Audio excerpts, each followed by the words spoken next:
کنزُ المال میں دیگر کتب احادیث میں ہے، حضرت ابو ہریرہ رضی اللہ تعالیٰ عنہ فرماتے ایک بابا جی نبی پاک کی بارگاہ میں آئے، اور جب وہ واپس جانے لگے تو میں نے عمر پوچھی تو عمر تھی 96 سال۔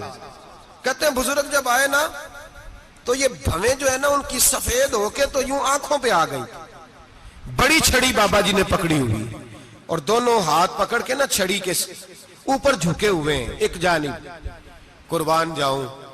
کہتے ہیں جب وہ بزرگ مسجد میں داخل ہوئے تو میرے رسول نے کھڑے ہو کے استقبال فرمایا، کھڑے ہو، اور نبی کریم صلی اللہ علیہ وسلم نے آگے بڑھ کے بابا جی کو بازو سے پکڑا اور بٹھایا، حضور بیٹھ گئے۔ کہا بزرگوں کیسے آئے ہو؟ تو کہتے ہیں وہ بابا جی بات کرتے تو آنکھ کھول کے پہلے حضور کا چہرہ دیکھتے، پھر وہ بات کرتے تو ان کے لب و لہجے کے اندر بڑی پریشانی، بڑی تکلیف، بڑی مایوسی۔ عرض کرنے لگے یا رسول اللہ، حضور زندگی ساری گناہوں میں بیت گئی ہے، حضور غلطیاں ہی غلطیاں، یاد ماضی عذاب ہے، یا رب چھین لے مجھ سے حافظہ میرا۔ اے اللہ کے رسول بڑی لمبی فہرست ہے، پاپ ہی پاپ ہے، کالے سیاہ دفتر ہے۔ یا رسول اللہ صلی اللہ علیہ وسلم جب پلٹ کے دیکھتا ہوں حضور مجھے نیکی دکھائی نہیں دیتی۔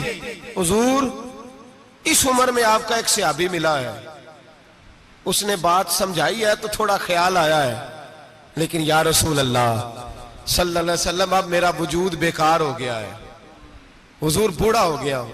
3 باتیں کہیں بزرگوں نے اور نرالی کہیں، کہنے لگے یا رسول اللہ صلی اللہ علیہ وسلم، حضور اب تو میری کمر بھی سیدھی نہیں ہوتی کہ میں نماز ہی صحیح ادا کر سکوں، بوڑھا ہو گیا ہوں۔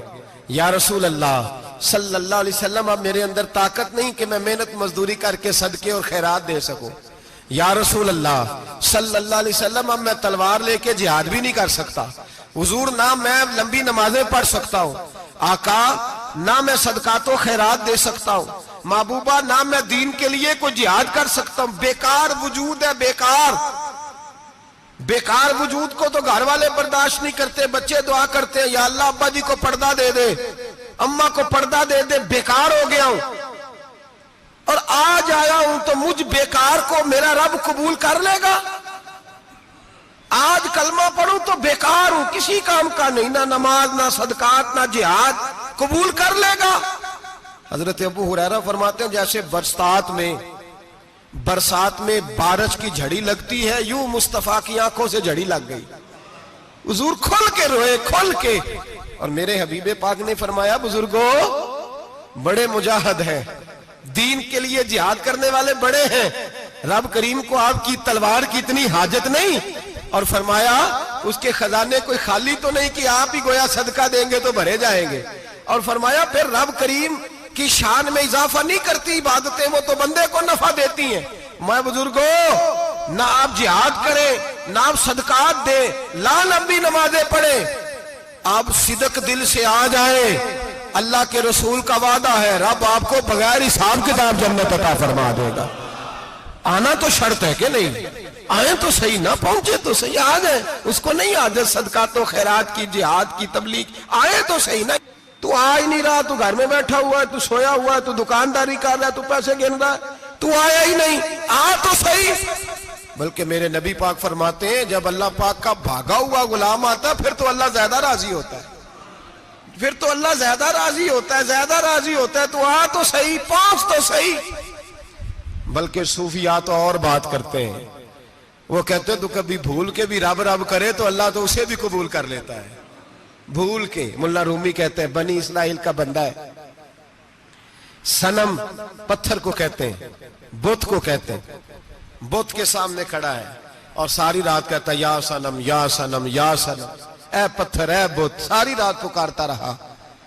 رات گہری ہو گئی، نیند کا غلبہ، تھک گیا، سونے کے قریب آیا تو غلطی سے منہ سے نکل گیا یا صمد، یا صنم کی جگہ نکل گیا۔ رب کریم نے فرمایا جبریل دوڑ کے جا، جو مانگتا اسے دے دے۔ حضرت جبریل عرض کرتے ہیں مولا بھول کے تیرا نام لے رہا ہے، بھول کے لے رہا ہے، تو رب کریم نے فرمایا چل نام تو میرا ہی لے رہا ہے نا، میرا لے رہا ہے نا، یا اللہ۔ وہ اللہ کریم نے فرمایا جھوٹے کے سامنے ساری رات کا کھڑا ہے، ساری رات کا پکار رہا ہے، اسے کچھ نہیں ملا۔ تو سچے کا نام لیا ہے، اگر میں بھی کچھ نہ دوں اور بت میں اور مجھ میں فرق کیا رہ جائے گا؟ جا جو مانگتا ہے جھولی بھر کے دے، نام تو لیا ہے نا۔ او بھائی تو بہانا تو بنانا، وہ آ تو صحیح نا، تو یہاں آ جا، پہنچ جا، آ جا، بس بیٹھ جا، اس کی بارگاہ ناز میں حاضر تو ہو نا، تجھے فرصت ہی نہیں۔ تو یاروں کے لیے ٹائم نکالتا ہے، بازاروں کے لیے ٹائم نکالتا ہے، گلیوں کے لیے ٹائم نکالتا ہے، چوکوں چوراہوں کے لیے ٹائم نکالتا ہے، ہفتے میں ایک دن ہوٹلنگ کے لیے بھی جاتا ہے، لیکن کبھی چھپ کے 2 نفلوں کی تجھے توفیق نہیں ہوتی۔ اور میں کئی دفعہ کہہ چکا ہوں، جس بندے کو بغیر عبادت کے رزق زیادہ ملنے لگ جائے اس پر آزمائش ہوتی ہے رب کریم کی۔ اللہ فرماتا ہے اس کو پیسے دو، اسے آنے نہ دینا، اس کو چل پیسے دوڑ جا۔